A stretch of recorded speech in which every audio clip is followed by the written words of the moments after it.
This is a tutorial on how to use Movie Maker. This is the tool that we will be using this trimester with our puppet videos, and it's something that you can use in the future for personal videos, family videos, and what have you, because most computers come with this on them. To start off, you want to have a title slide. Regardless of the video, you want to start it off with the title slide because that and the credit slide will bookend it. It makes it look more official. Without it, it's like you're just abruptly starting a movie. So to create one, you click up here where it says title, and it allows you to change it from My Movie to whatever you want it to be. So since we are studying puppetry, we could say Our Puppet Show. Yours would be more creative because your group should create your own title that makes sense for your particular video, but for this tutorial, we'll go generic. Now, you don't have to leave it in this font. You can change it to something that you think is more interesting or fun, whatever floats your boat, you and your group. So let's say we could change it to this. And we could make it larger, just like when you're using Microsoft Word or Google Docs or what have you.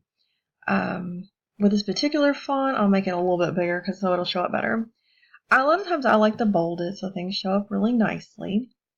And you can leave the background black, or you could change it to something more bright and interesting. Like let's go with purple. Purple's a nice soothing color, but also it looks really bright under these circumstances. And then just to see what you've done, you can play it. Now, if you don't like the placement of the title, then you can go back to the actual slide and move it up. You can move it over just like you would with, like, say, Google Slides or PowerPoint. You also have control of how long it lasts. You can make it last further into the actual process, or you can keep it starting at the beginning. You can decide how long it's going to show that. You can decide how it's going to appear, and just by hovering over this, I'll show you what it's going to look like before you actually make a decision. There are several choices. You can outline your text. You have lots of choices there.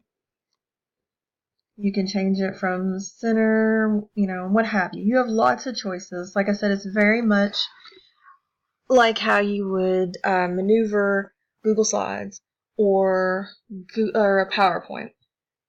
Now, let's say I wanted to add a picture. So going over to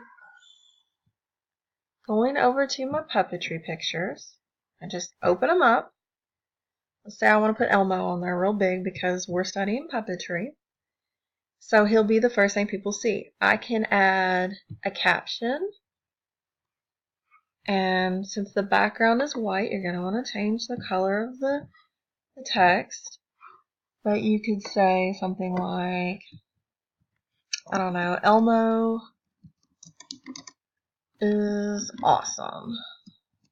Let's say you really love Elmo. Now, since the purple kind of blends in a little bit with his red, I would probably move it up and move it over so it'll pop a little better on the white. And just like before, you can change all the different fonts. You can do the same thing when it starts, duration. You can also change how, because we're on text tools, how the text appears. And just by hovering, we see the different changes. So say I want to do it this way. When it plays, that's how it'll appear. You can also, because we're going to video tools, you have the ability we'll come back to that because I want to add actual video to it. But you have a lot of options. Now, let's say you want to add music for the beginning of it. You do have the option of doing free music, and that way you're not stepping on any copyright toes. If you give credit to the composer or the writer of the music, then you can use it, but you have to give credit or you're breaking some copyright rules, and that's not okay. But you do have the option of downloading free music from the archive. Just to save time, I'm going to add from my own music because I have a lot of music on my computer. And, oh, there it is. And I'll just pick from this. It's something that I probably, I don't know that I would necessarily use it with my puppet video, but it's something soothing. And you can listen to it if you want to, so you can see how it sounds. Now let's say you only want it in those beginning title slides, but maybe you don't want that to go any further. And that's okay. What you're going to want to do to give you some options, or, to make everything end where you want it, you're going to go over to the music tools and say, I want to set this as my endpoint. That's where my music ends. Boom. And that's where it ends, and you won't hear it anymore. Now, to make it sound good, because you don't want it to stop abruptly, you would want it to fade out. I usually go with medium. Sometimes slow is too slow and fast is too fast. So, like Goldilocks, you want it to be just right. So to replay it, I can move my little bar back, and then that allows me to see what it looks like and how it's going to fade. And then we go right into Elmo. Now, you can add narration, which is pretty simple to do. Just like with the sound, you can determine when you want it to end, when you want it to start, if you want it to be emphasized. And there's actually, let me find it. There's actually a whole section under project where if you add narration, you can emphasize it, emphasize video, emphasize music, and so on. You have a lot of options. For our purposes, we don't necessarily need that, but just to give you a heads up on some things you can do in the future. Now I'm going to add a random video. Let's see. I put it in. Okay. So this was something that it was the start of a video, but I ended up redoing it in a different setting. But, it just shows I already had a title slide started, didn't really do anything with it, and a bunch of random pictures. So let's say I don't want that, or let's say, I want all of this. But at this point, this is where I want to get rid of the rest of the video. So I go up to Video Edit Tools, and I just set endpoint. Boom, it's gone. Easy peasy. And I can fade it out. No issues. So if I like everything else that's in the video, I'm good to go. If I don't, then I can go in and do the same kind of things. Trim it down. You can trim down to hide things that you think are mistakes, things that you don't like. You can set a start point, just like we did with the end point. You have a lot of options. A lot of figuring this stuff out is honestly getting in and playing with it. This is just giving you some basic tools before you actually start. Now going back to our home, anytime you finish a video, you want credits. And you can get very specific and it will tell you, director, starring, location, soundtrack, or if you just want to go basic and just say credits, and then add in whoever, Joe Smith, and then ... and then you can put his character name.